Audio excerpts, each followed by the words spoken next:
Welcome to the Brigham Young University Family History Library webinar series.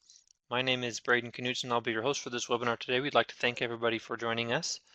If you could possibly fill out the polls we have here on this intro screen, we'd love to see where you're listening from. It's always really fun to see who all joins in the webinars as we go through our announcements. So real fast, this webinar does have handouts.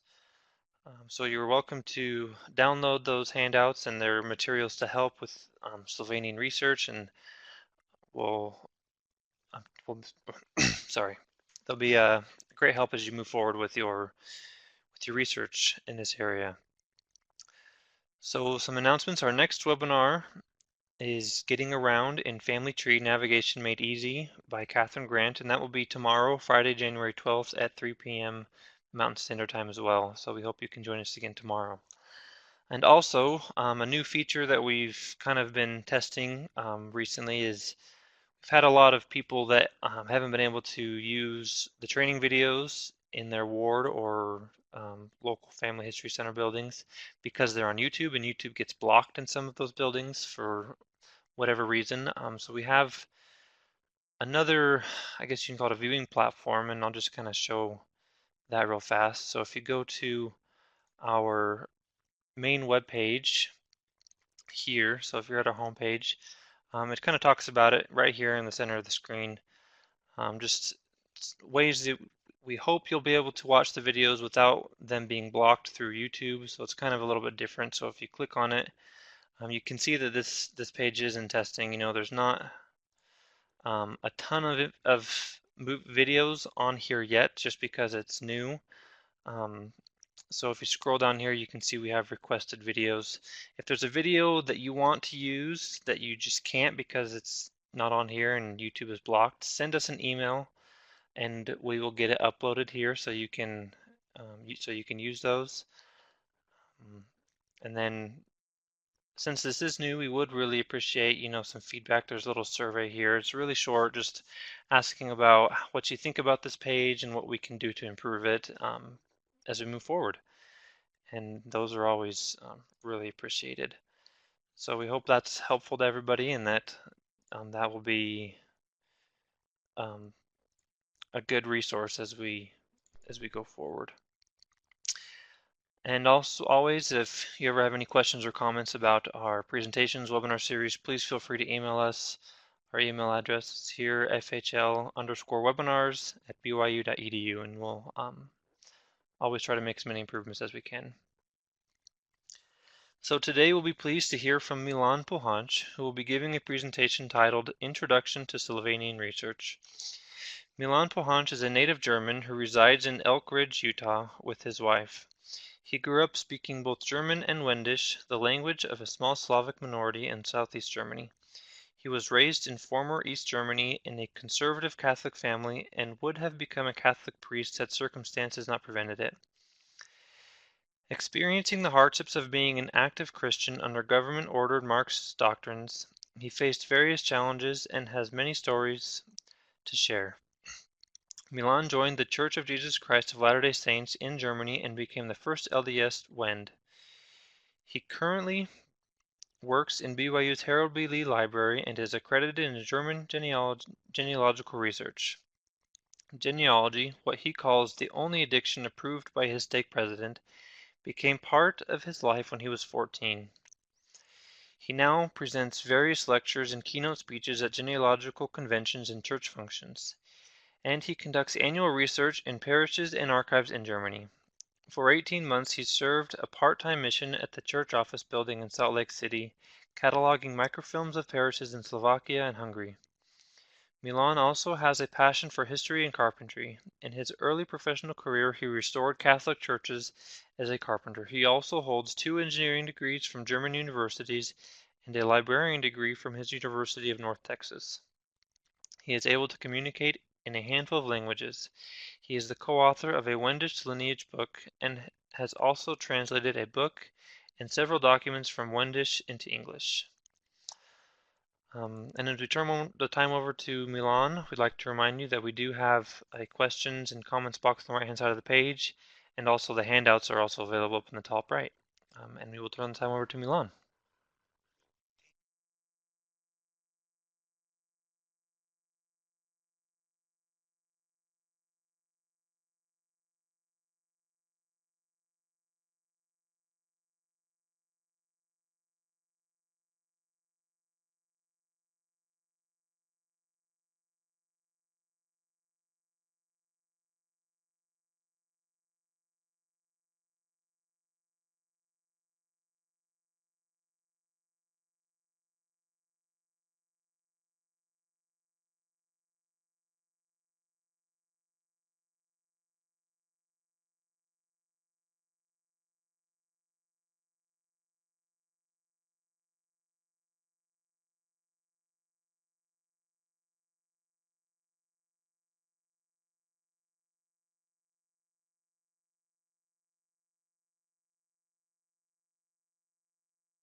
Okay.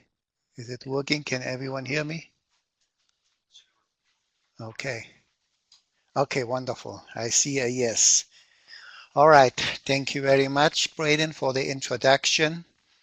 And I saw on the first slide here, my email address has slightly changed. So if you need to contact or want to contact me, instead of Yahoo, just put the Gmail in. Everything else is the same. Gmail instead of Yahoo. All right, welcome to the introduction to Slovenian research. These past 5 or 6 years, I have helped several clients who had Slovenian ancestors. Therefore, I thought I would share today what I learned from it. Here we go. If you have Slovenian ancestors, you will probably know where Slovenia is located, within Europe, I mean. Just slightly over 2 million people live in Slovenia today, and the language is, of course, Slovenian, a Southern Slavic language. Slovenian is also spoken by minorities in Austria, Hungary, Italy, and Croatia. Today, almost every school in Slovenia offers also German, Italian, and English as a second language.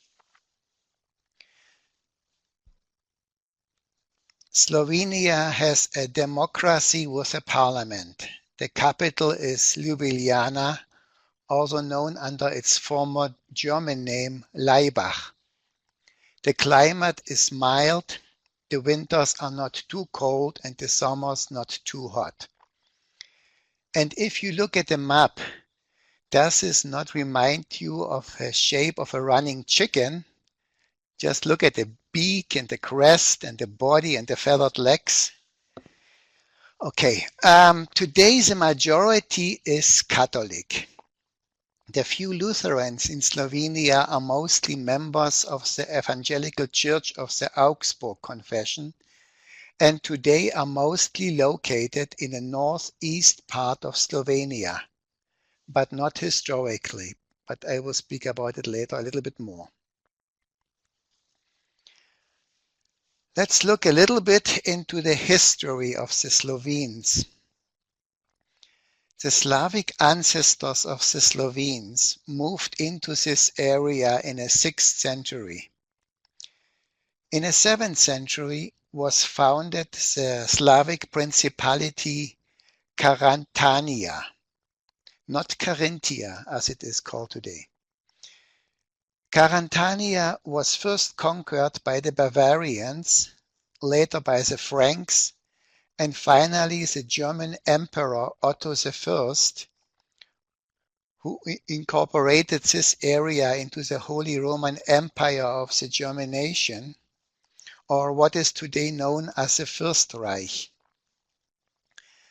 Around 1250, the House of Habsburg, headquartered in Vienna, Austria, took control of this area since the German emperor became mostly a title without real power. This house ruled over the Slovenes until the end of World War I, with one short exception when Napoleon invaded the area. Therefore, the histories of the Slovenes and the Habsburg monarchy, who ruled over the Austro-Hungarian Empire, are quite interconnected. And now look at the map, how small the Slovene area is compared to the Austro-Hungarian Empire. Down left is the great chicken, if you can still see it.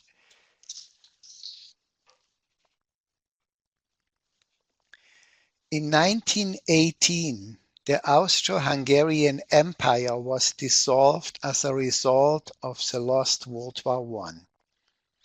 This chance was used by the Italians, who tried to incorporate as much Slovenian territory as possible. They were successful with the area that is today in northern Italy on the south side of the Alps.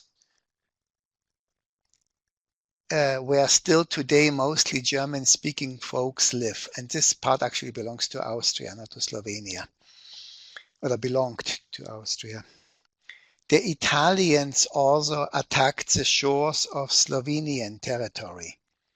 Because of this, the Slovenes, the Croats, and the Serbs made a contract with each other to fight the Italians.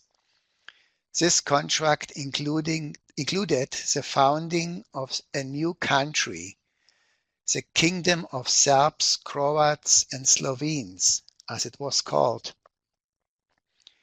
In a Treaty of Saint-Germain in 1919, the Slovenes lost the majority of the coastline to Italy, and this did not change. Trieste still belongs to Italy today.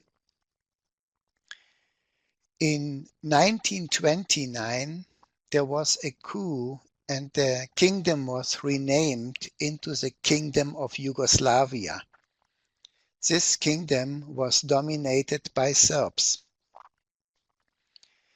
Because of political instability within the government of this kingdom, the so-called Axis powers, who were in Europe, Germany, Austria, and Italy, took control over the whole kingdom of Yugoslavia. The Slovenian part was split up and came under the rule of Germany, Italy, and Hungary. After the Second World War was over, most Germans residing in Slovenia were either driven out or killed. Those who had mixed marriages with Slovenes were permitted to stay. German prisoners of war and those of the Slovenes and Croats who fought for the Germans were mostly massacred by General Tito, who became later the first president of the Socialist Republic of Yugoslavia. Look at all the languages spoken in the former Yugoslavia. No wonder this country, which was held together with an iron fist, broke apart as soon as socialism was declared a failure. Even though the people of Yugoslavia had more freedom than any other country under socialist rule, since the death of Tito in 1980, every nationality within this multi-ethnic country tried to tell the others what needed to be done. Then, in 1991, in 5 of the 6 constituent republics of Yugoslavia voted for independence. And we all know what happened next. Serbia did not like it and it came to a war. Slovenia was actually the only constituent republic that could secede from the Union without a war. Okay, enough with history. Let's go now to the genealogic-related parts of Slovenia. What about the various religions? Some early missionaries arrived from Ireland in the 8th century and tried to convert the first guys in this area to the Catholic faith. But it wasn't until the late 10th and early 11th century that the Catholic Church started a network of parishes and dioceses. Then nothing happened until the later part of the 16th century, when the Protestant Reformation swept through what is today Slovenia. And the large majority of the Slovenes converted to the Lutheran faith. Sometime in the 17th century, a counter-reformation started. Only in the area around Prekmurje, which is in the northeastern Slovenia, the people stayed Lutheran. All the rest went back to the Catholic faith. And since then, nothing changed. the Slovenes are still Catholic, at least the majority. By law, all children receive compulsory Catholic education, regardless of their own faith, and everyone paid taxes that supported the Catholic Church, even if they were not Catholic.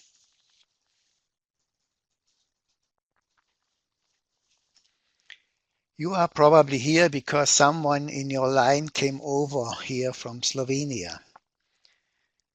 The Slovenian alphabet had 25 letters like the English.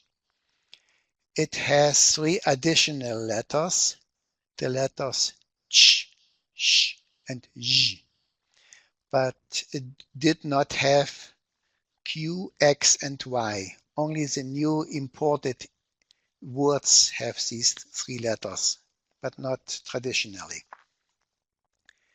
When Slovenes with their Slavic-sounding names came over that were hard to pronounce to the English tongue, the diacritics were dropped first. And if this did not solve the problems, names were anglicized. Others changed the spelling in a way how an Englishman would pronounce a Slovenian name. You see a couple of examples here which I found in historical records. I want to mention here that the Slovenes did not use any patronymic names, but they used house names, in some areas called farm names, meaning family names that belong to the property rather than the family living at that time in this house or farm. More to it a little bit later on.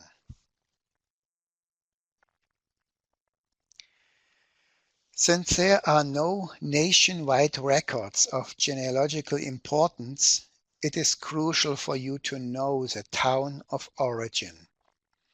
Those you can find in a petition to naturalization, sometimes in passenger lists, in obituaries, passport applications, or maybe even in family Bibles, or maybe even a document that was handed down to the posterity.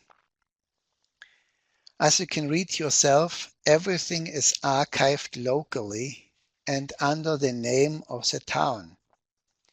A small exception are the military records that can be also searched under the regiment number.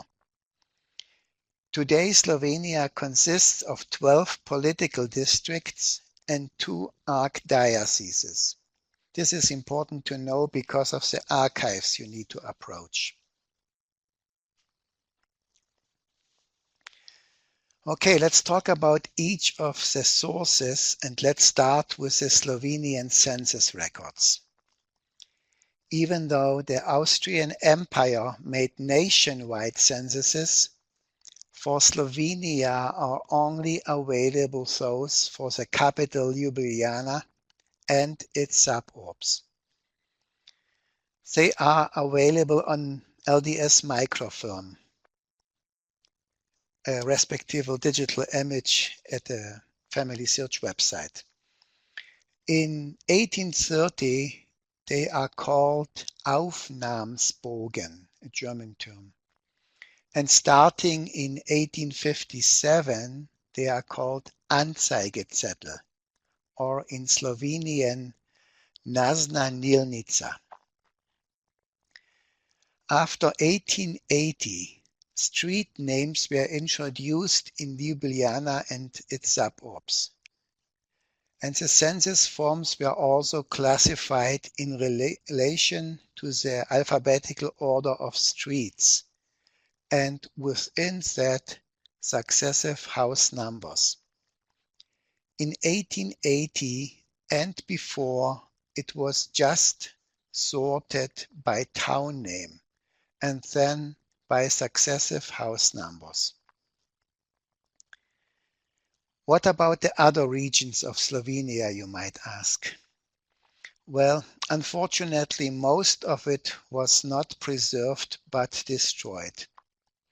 What survived is sporadically spread throughout the land, but those other surviving census records are not microfilmed and at this moment not available to the general public for research.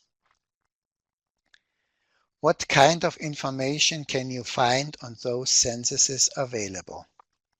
The answer is, this depends on a year. The 1830 census, as seen in the upper left picture, is rather simple. The first 5 columns contain basic family information and the rest is purely military related. The 1857 census records look better.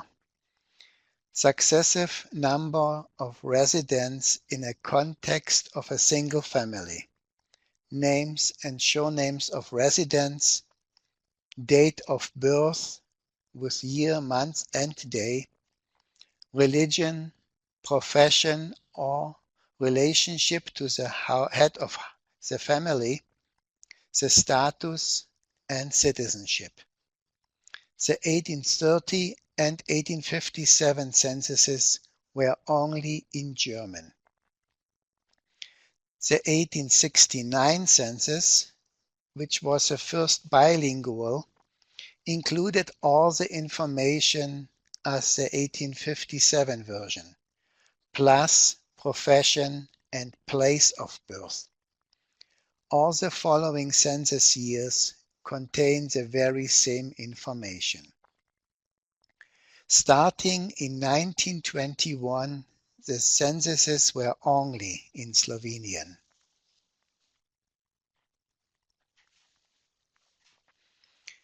In the early 1780s, Emperor Joseph II restructured the parishes. He wished to limit the time required to get to the parish church and reduce the size of larger parishes.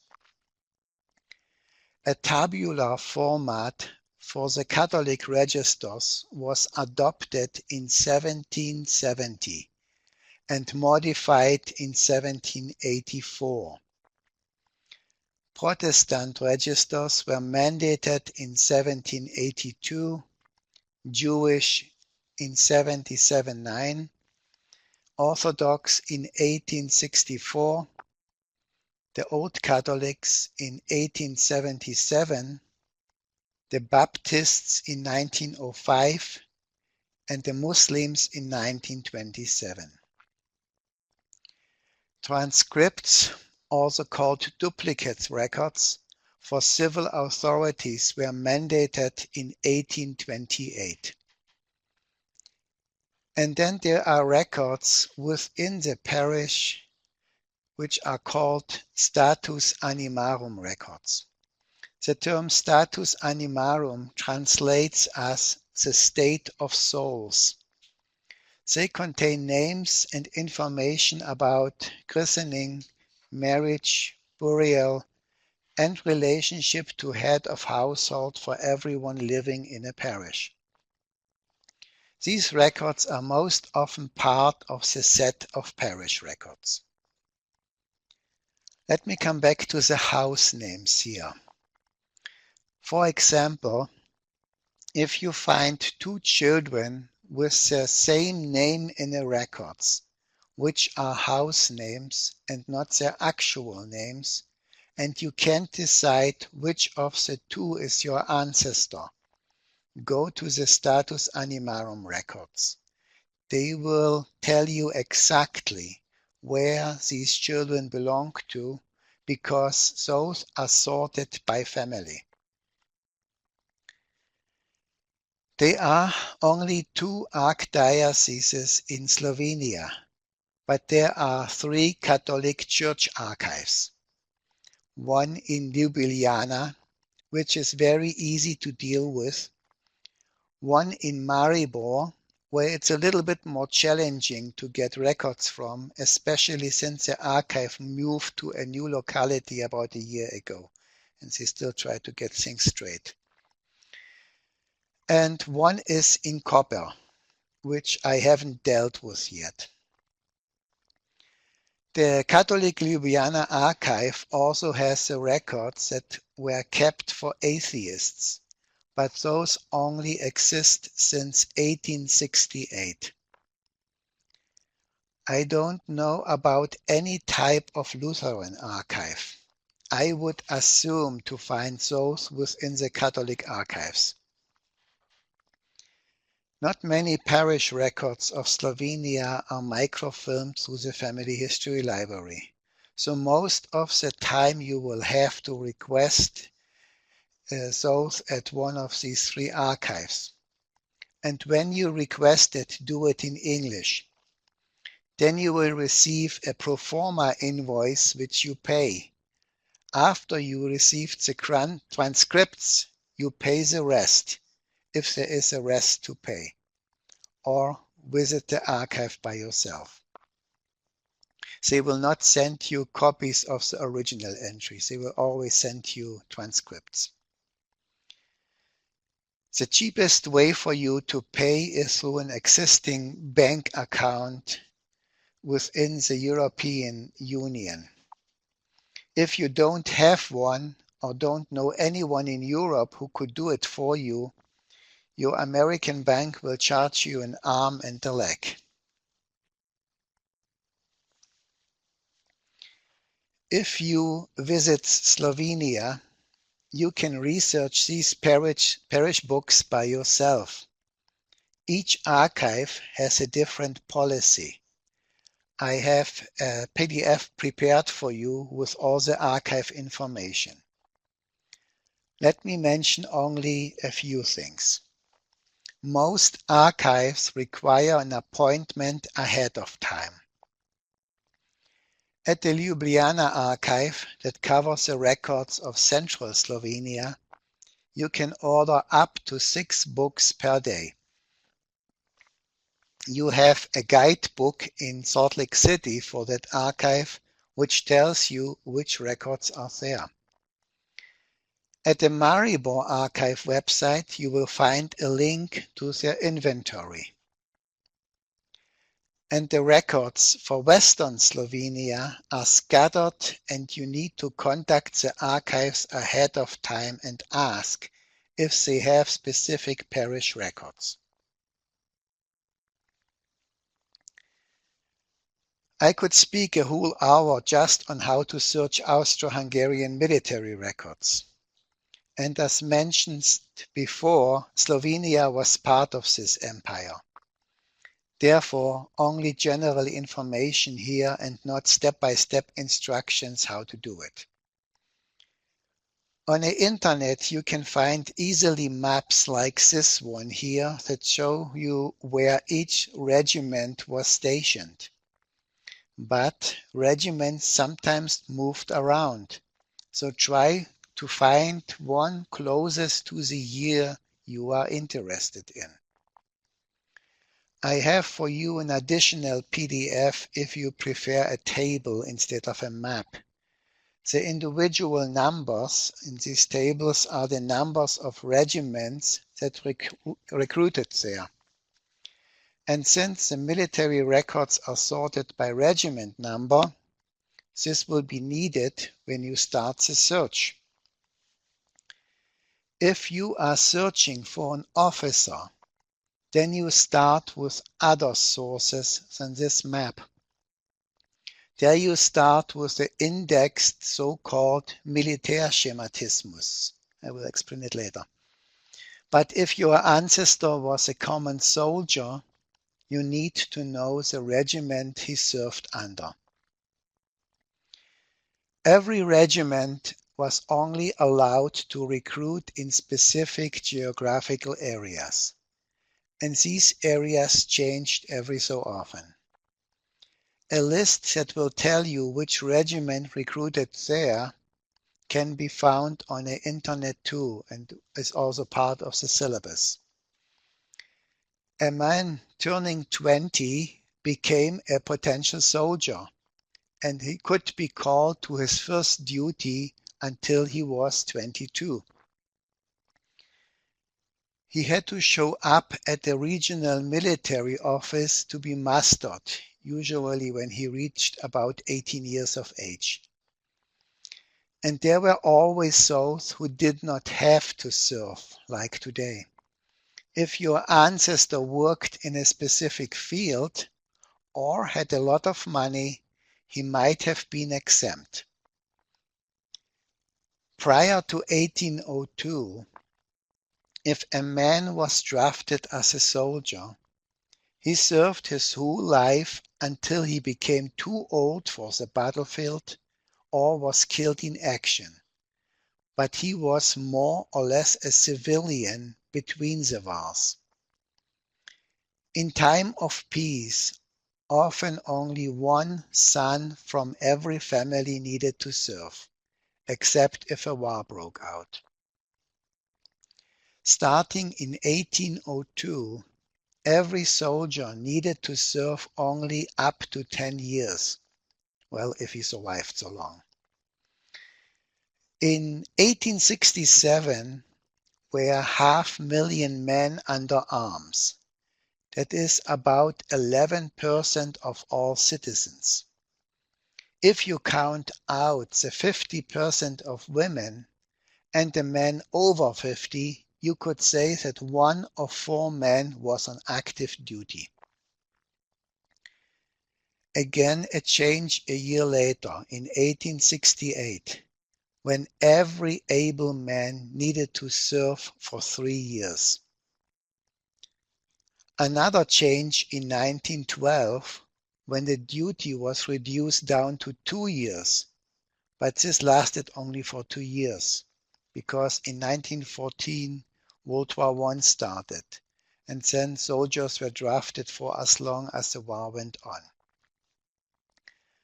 Officers could often choose a type of military unit, but not soldiers.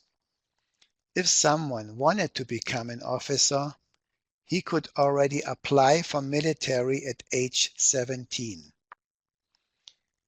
And let me insert a hint here. If you have someone serving before 1820, you cannot use the name index, because there is no index in a Militärschematismus films, which are at the Family History Library in Salt Lake City. But only officers are listed in the index, not soldiers. There you need to know the regimental unit. And if you don't know it, you need to go through 600 to 700 pages for each year of service. If you have a soldier serving before 1804, you might not find much. The chances tend to go towards 0 before 1790.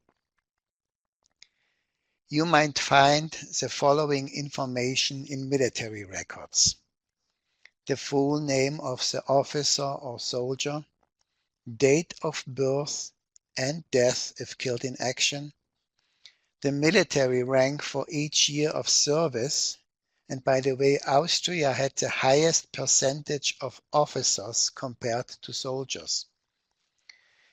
And you will find the name and number of the regiment unit and the towns where that unit was stationed in which years. Some records will show you an organization chart of the unit with name and rank. If your ancestor was an officer, you might also find a military biography, which might list names of children and spouses, advancement recommendations, or grants, as well as disciplinary actions you might find there as well. The sources to search are Militärschematismus or schematic records, which tells you how each unit is organized. There are also Grundbuchblätter or Grundbücher, best translated with personnel sheets or registers of military officers. Stellungslisten or conscription lists include only basic information about a soldier or officer. Dienstbeschreibungen and Qualifikationslisten, which are some type of general service records, are very basic information about the tasks the officers had to fulfill in that unit, and no soldiers are listed in those records. Musterlisten and Standestabellen, or in English, muster rolls and officers slash soldiers index, they do not contain too much. For the huge majority of the entries, you will only find the name and the unit number assigned to him. From 1740 to 1770 are only officers listed. After 1770, you might find sometimes also soldiers in it. What else exists or existed in writing? It does not always mean it is still available or microfilmed at the Family History Library. These types of records were issued on two different levels, by the central command and by the individual units. The central command published commissions, nobility grants, and vital certificates, and the individual units published wills, pension and assistance records, payment books, marriage bonds, military school records, military court records, metrical books of individual units, and records of the Navy. That was a lot of information, but that's all for the military for today. What are some other types of genealogical records available for Slovenia? Not much, to say the truth. They are the population registers, which are some type of household registers. Those started in 1896, and those are not available past 1928. They contain similar information as the census records, and those are alphabetized by surname of the head of household. Then we have the Einwanderer-Zentralstelle records, or in English, Immigration Center records, which were created by the National Socialists, or Nazis, between 1939 and 1945. Well, you might think this does not apply to me, but over 1 million persons in total applied for relocation into the Third Reich, and each completed at least a 3-generation family pedigree, plus often siblings were listed of those who applied. So search the family history catalog for EWZ, and then you go to the so-called Einwandererkartei, and then it's arranged alphabetically, or rather phonetically. The pedigree chart is on the backside of these cards. There are also a few passengers lists for ships leaving the port of Trieste, which back then belonged to Slovenia and today belongs to Italy, but only for the years 1912 to 1940. And those are only available at the Austrian State Archive in Vienna. Naturalization and citizenship records exist also, but only for Ljubljana and its suburbs for the years 1930 to 1945, and a little bit for Eastern Slovenia. All were written in Slovenian, sorted alphabetically by surname. They contain very basic information. The Family History Library has death notices from Slovenia and surrounding areas from about 1840 to 1920. Those include information on birth date and birthplace of the deceased, date of memorial services, and names of relatives. Items are generally organized alphabetically, but very inconsistent. Some similar letters, for example B and P, are grouped together, and the text is in German. What type of records do we actually have at the Family History Library in Salt Lake City, which might be the easiest way to access information? To answer with two words again, not much. Military records we do have, including ecclesiastical military records. Census records for the capital Ljubljana and its suburbs, plus a few for eastern Slovenia. Einwanderer-Zentralstelle records we have there, population records for Ljubljana and its suburbs, plus a few big cities, a few books, mostly in Slovenian, and a few phone books of no value because they are too young. I have an additional PDF with the Slovenian material available at the Family History Library, updated in July 2017.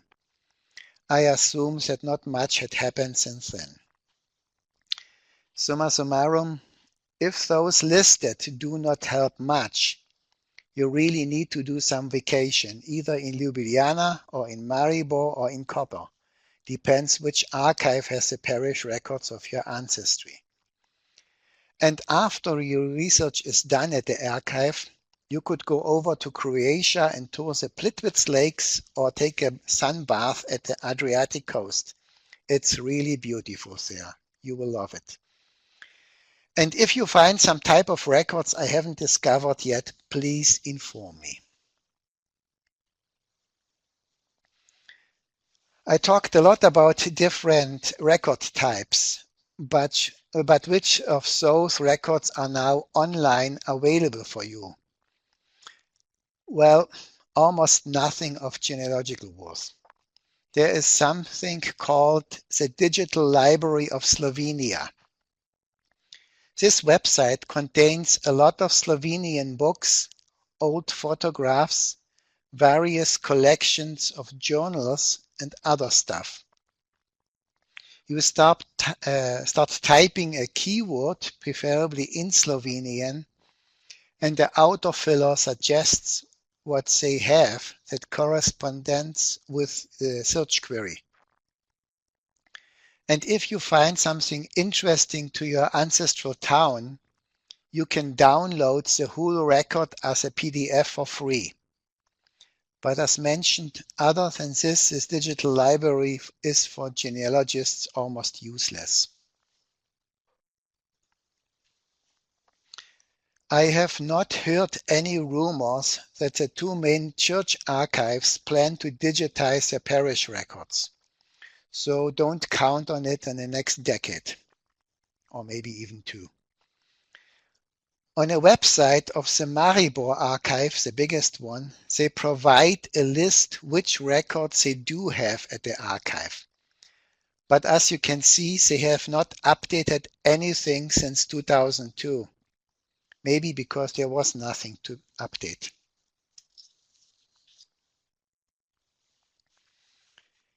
It is very important to learn the Slovenian and German town name for each ancestral town. You will probably use both when you try to find useful information on it. If you don't know the exact town name, you need at least know in which geographical area this town is located. To know only the county name will result in a lot of area searches in records. There are two main gazetteers that I would consider somewhat helpful: the Raffelsberger Gazetteer and the Gemeindelexikon. Rafflesberger contains basic description of a town. If there is no church in town, the church town is listed. This gazetteer is available online through HathiTrust, and HathiTrust you can access through any library. So now let's talk a little bit about the Gemeindelexikon. The main part shows every town in its specific district. It tells you in which towns are which churches or synagogues. But for towns without a church, you can only guess where the responsible church was. Let's talk a little bit about maps. If you are at home or no physical map is available, use your favorite browser and Google it. Search for the German and the Slovenian town name, and also search for the county name. You never know which search query will trigger the best results. You could also use the link shown here. An Austrian guy made the maps of the whole Austro-Hungarian Empire available online. Click on an area where your town is located at, and a historical map opens. It is quite detailed, but not every little hamlet is listed there. A similar set of maps is also in print available at the Family History Library in Salt Lake City, but it's only 2 decades older. And here you will have the same problem. Not every hamlet is listed there. If you really need the little hamlets too, go to the military set of maps on film, on LDS microfilm, I mean. Also, Ancestry.com had it online a few years ago, but I wasn't able to find it any longer. I guess you have to be a paying member to get access to it now. For these last 2 sets of records mentioned, you need to go to the so-called Übersichtsblatt, which is kind of a general map. It shows you the grid with its numbers. Pick the number and then you go to the physical map. The numbers are sequentially sorted in a drawers and on film. At the Family Search Wiki page, there is a simple letter writing guide available for research in Slovenia. But you only need it if you are requesting younger records at a parish. The older records are in one of the 2 church archives. So rule of thumb, I would say 1900 would be parish and anything before archive, but always double check. And the archives understand English, including most state archives in Slovenia. Don't use Google Translate to write your letter. They might get the general idea what you want, but don't count on it. At least the parish priest did not understand what I wanted from him. And if we have a minute, maybe I can share the story. I actually tried to write a letter in Slovenian, so I wrote it in German, put it into Google Translate into English, into Slovenian, and then with my limited Slovenian knowledge, I tried to edit it, and that sounded all right to me. Then I sent it off by email. The next morning when I opened the email, the parish priest answered and wrote in a wonderful English, "Please write in English what you wanted. I know what you need." Okay. I also put a condensed word list into the attached document section of this presentation. I already mentioned that to pay an invoice is best using an European bank account. There is another online version, the so-called xoom.com, xoom.com, but unfortunately, this society or whatever company does not cover Slovenia yet. But maybe Western Union would be probably an alternative if they are cheaper than your bank. But I have never used them for Slovenia, so I don't know how expensive it would be. What about genealogical societies for Slovenia? As you can see, there are two main such societies, one in Škofja Loka in Slovenia and one here in the States. The Slovenian one is an association of mostly Slovenian amateur genealogists. The membership's fees are about $50 a year. With this, you receive their monthly publication, in Slovenian of course, and you have access to various submitted family trees, which might be the only advantage. The second Slovenian society is the international one, located in Cleveland, Ohio. It is also membership-based, and you receive access to other submitted family trees. They also have a publication, in English this time, which is sent out quarterly. They have also an extensive online collection of English language publication that deal with Slovenian research and about various towns of origin. The membership fees are between 25 and 30 bucks per year, at least last year. Maybe they changed it this year, I don't know. Depending in which format you want their newsletter. The printed is 30 bucks, the email one is 35 bucks. 25, sorry. The last question for this presentation to answer is, what else do you need? Maybe an online dictionary for Slovenian. There are several available for free.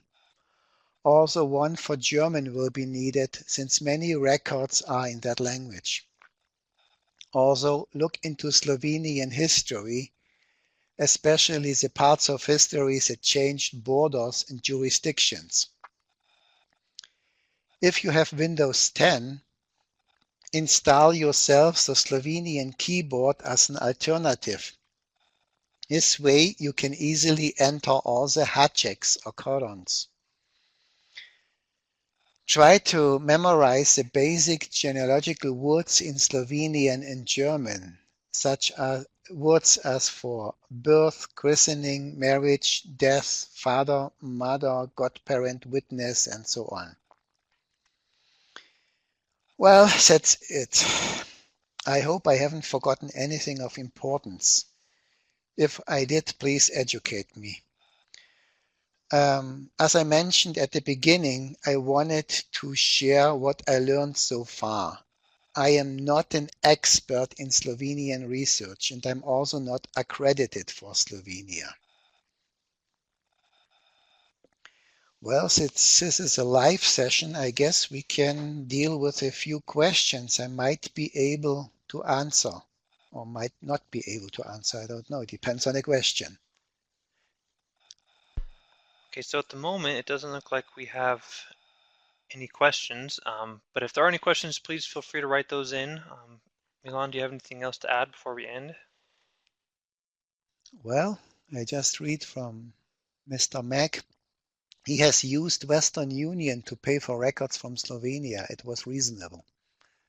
Wonderful. Can I ask how much it was?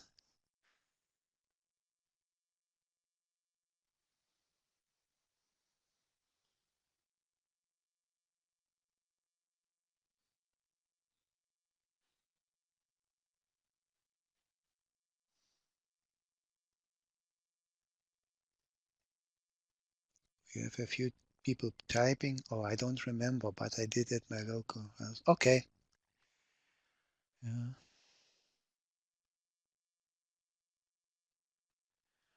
I Vicky asked if it's possible to hire a researcher there and about how much does it cost. I have not done it. Um, I assume that if you contact the local society in Škofja Loka, they will probably give you a list, and maybe even a list of researchers might be available at the archive in Maribor. I would try this, but other than this, I don't know the rest. I don't know the answer for this question.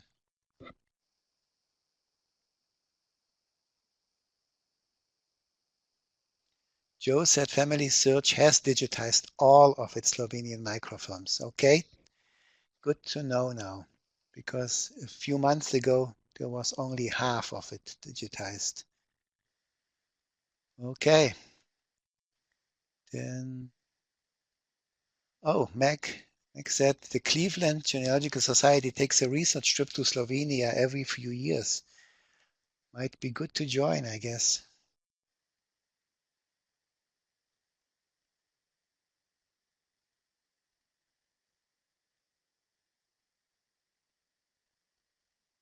Any other questions? Thank you for the compliment. I hope it was helpful, at least a little bit.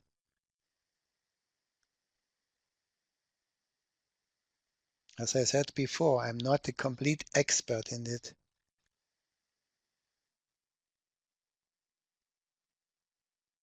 Oh, only 5% of the records are restricted at the moment. The rest are online. Thank you, Joe.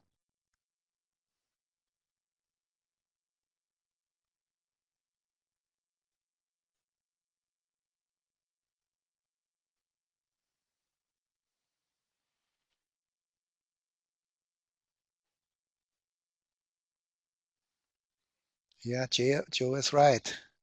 They did not have a whole lot on microfilm to start. Yeah, unfortunately. But well, let's hope for the future. Maybe the records will come online one day, but don't count on it.